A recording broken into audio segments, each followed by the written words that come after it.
Hello दोस्तों, study bonus channel में आप लोगों का स्वागत है। चलिए आज बात करते हैं 10वीं क्लास का हिंदी का क्वेश्चन जो 2024 परीक्षा के लिए बहुत ही इंपॉर्टेंट क्वेश्चन है। चलिए वीडियो को स्टार्ट करते हैं। पहला नंबर प्रश्न है कि वाणी कब 20 के समान हो जाती है। वाणी कब 20 के समान हो जाती है? तो इसका ऑप्शन है राम नाम के बिना, बी ऑप्शन है तीर्थ यात्रा के बिना, सी ऑप्शन है ज्ञान के बिना और डी ऑप्शन है इनमें से कोई नहीं। इसका सही ऑप्शन है कि वाणी कब 20 के समान हो जाती है। तो इसका ऑप्शन सही है राम नाम के बिना। किसके बिना? राम नाम के बिना वाणी वाणी कब 20 के समान हो जाती है? तो राम नाम के बिना। दूसरा प्रश्न है कि स्वदेशी किस कवि की रचना है। जो स्वदेशी जो है किस कवि की रचना है? तो इसका ऑप्शन है सही, इसका ऑप्शन है धनान, बी ऑप्शन है सुमित्रानंद पंत, सी ऑप्शन है रामधारी सिंह दिनकर और डी ऑप्शन है प्रेमधन। इसका सही ऑप्शन है कि स्वदेशी किसकी रचना है? तो प्रेमधन की है। प्रेमधन की स्वदेशी रचना है। तीसरा प्रश्न है कि प्रेमधन किस युग के कवि थे। प्रेमधन किस युग के कवि थे? तो इसका ऑप्शन सही है प्रेमधन किस युग के कवि थे? तो इसका ऑप्शन सही है भतेंदु युग के। किस युग के कवि थे? तो भतेंदु युग के कवि थे। चौथा नंबर प्रश्न है कि प्रेमधन जी का जन्म कब हुआ था। प्रेमधन जी का जन्म कब हुआ था? तो इसका ऑप्शन है 1850 ईस्वी में, बी ऑप्शन है 1851, सी ऑप्शन है 1854 में, डी ऑप्शन है 1855 ईस्वी में। तो इसका सही ऑप्शन है जो प्रेमधन का जन्म कब हुआ था, तो इसको 1855 ईस्वी में प्रेमधन का जन्म हुआ था। पांचवा प्रश्न है कि भारत माँ का श्रेष्ठ मुख्य की तुलना में कवि ने किससे किया। इसका ऑप्शन है पांचवा प्रश्न है कि भारत माँ के श्रेष्ठ मुख्य की तुलना कवि ने किससे की। तो इसका ऑप्शन है सूर्य, बी ऑप्शन है कंचन, सी ऑप्शन है पुष्प और डी ऑप्शन है छाया युक्त चंद्र। इसका सही ऑप्शन है पांचवा का सही ऑप्शन है डी छाया युक्त चंद्र। छठा नंबर प्रश्न है कि भारत माता किस कवि की रचना है।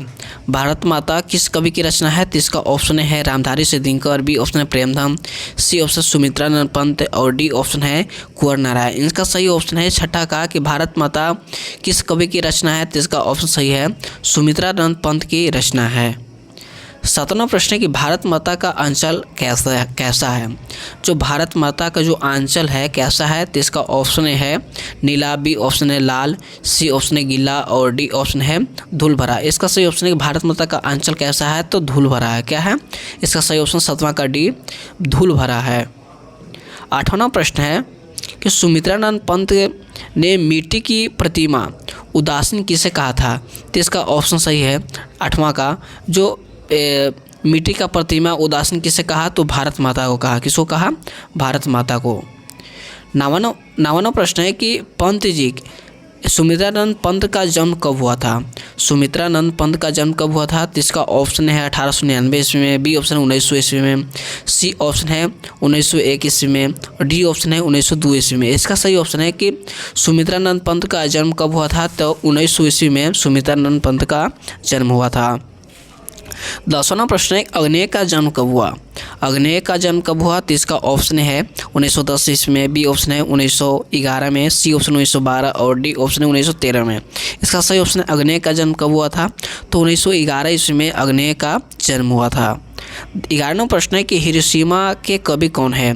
जो हिरोशिमा जो पार्ट है इनका कवि कौन है? तो इसका ऑप्शन है ए रामधारी सिंह दिनकर, बी ऑप्शन है कुंवर नारायण, सी ऑप्शन है अग्नेय, डी ऑप्शन जीवनानंद दास। इसका सही ऑप्शन है कि हिरोशिमा पार्ट का लेखक कौन है। तो इसका सही ऑप्शन है हिरोशिमा पार्ट का लेखक कौन है? तो अग्नेय है। 12वां प्रश्न है कि हिरोशिमा में सूरज कहाँ निकलता था। हिरोशिमा में सूरज कहाँ निकलता था? तो इसका ऑप्शन सही है सी नगर के चौक पर। कहाँ निकलता था? नगर के चौक पर। 13वां प्रश्न है कि हरी घास पर क्षण भर की रचना है।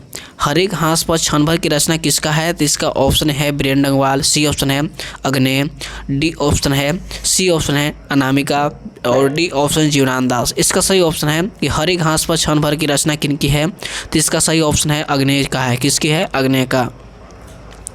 14वां प्रश्न है कि हिरोशिमा कहाँ है। हिरोशिमा कहाँ है? तो इसका ऑप्शन है अमेरिका में, बी ऑप्शन है यूरोप में, सी ऑप्शन भारत में और डी ऑप्शन जापान में। इसका सही ऑप्शन है कि हिरोशिमा कहाँ है? तो जापान इसमें है। 15वां प्रश्न है कि एक वृक्ष की हत्या कवि किस काव्य के संग्रह में संकलित है? तो इसका ऑप्शन सही है, इसका ऑप्शन सही है 15वां का ऑप्शन। 15वां नंबर प्रश्न है कि एक वृक्ष की हत्या कवि किस काव्य संग्रह में संकलित है? तो इसका ऑप्शन सही है सी, इन दिनों। क्या है? इन दिनों। 16वां प्रश्न है कि एक वृक्ष की हत्या के कवि कौन हैं? एक वृक्ष की हत्या के कवि कौन हैं? तो इसका ऑप्शन है अग्नेय, बी ऑप्शन है पंत, सुमित्रानंद पंत, और सी ऑप्शन है कुंवर नारायण, और डी ऑप्शन है जीवनानंद दास। इसका सही ऑप्शन है कि एक वृक्ष की हत्या के कवि कौन है? तो इसका सही ऑप्शन है कुंवर नारायण है। कौन है? कुंवर नारायण। 17वां प्रश्न है कि कुंवर नारायण का जन्म कब हुआ था? कुंवर नारायण का जन्म कब हुआ था? तो इसका ऑप्शन है 1928 में, बी ऑप्शन है 1827, और सी ऑप्शन है 1927 में, और डी ऑप्शन 1828 में। इसका सही ऑप्शन है कुंवर नारायण का जन्म कब हुआ था? तो 1927 ईस्वी में कुंवर नारायण का जन्म हुआ था। 18वां प्रश्न है कि कवियत्री अनामिका का जन्म कब हुआ था? कवियत्री अनामिका का जन्म कब हुआ था? तो इसका ऑप्शन है ते 1961 ईस्वी में कवियत्री अनामिका का जन्म हुआ था। 19वां प्रश्न है कि अक्षर ज्ञान किस कवि की रचना है? अक्षर ज्ञान किस कवि की रचना है? तो इसका ऑप्शन है सुमित्रानंद पंत, बी ऑप्शन है रामधारी सिद्धिकर, सी ऑप्शन है रेनिया मारे रिश्ते, और डी ऑप्शन है अनामिका। इसका सही ऑप्शन है कि अक्षर ज्ञान किसकी रचना है? तो अनामिका का है। किसकी? अनामिका का। कवि का लेखक कौन? अक्षर ज्ञान का लेखक कौन है? तो अनामिका। 20वां प्रश्न है कि लौटकर आऊँगा फिर किसकी कविता है? लौटकर फिर आऊँगा किसकी कविता है? तो इसका ऑप्शन सही है 20वां का ऑप्शन बी, यानी जीवनानंद दास की है। किनकी है? जीवनानंद दास की। 21 नंबर प्रश्न है कि धरती कब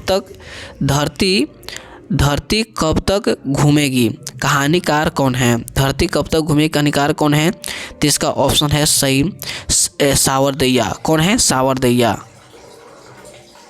22 नंबर प्रश्न है कि धरती कब तक घूमेगी किस भाषा के नुदिस है? तो इसका ऑप्शन है ए उड़िया, बी ऑप्शन है गुजराती, और सी ऑप्शन है राजस्थानी, और डी ऑप्शन है कन्नड़ा। इसका सही ऑप्शन है कि धरती कब तक घूमेगी किस भाषा का अनुदेश है? तो इसका सही ऑप्शन है राजस्थानी भाषा का अनुदेश है। 23 नंबर प्रश्न है कि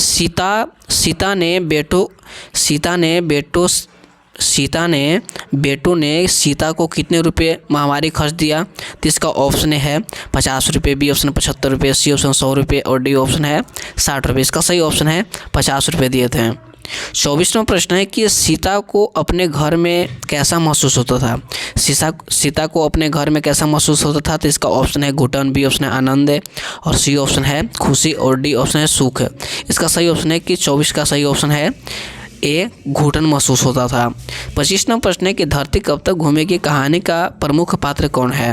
धरती कब तक घूमेगी कहानी का प्रमुख पात्र कौन है? तो इसका ऑप्शन है पंपाती, बी ऑप्शन है मगमा, और सी ऑप्शन लक्ष्मी, और डी ऑप्शन सीता। इसका सही ऑप्शन 25वां का डी सीता। और 25वें क्वेश्चन से अपनी वाणी को विराम देते हैं और स्टडी बोनस चैनल को सब्सक्राइब करें, बेल आइकन को प्रेस करें और ज़्यादा से ज़्यादा शेयर करें। मिलते हैं नेक्स्ट वीडियो में। जय हिंद, जय भारत।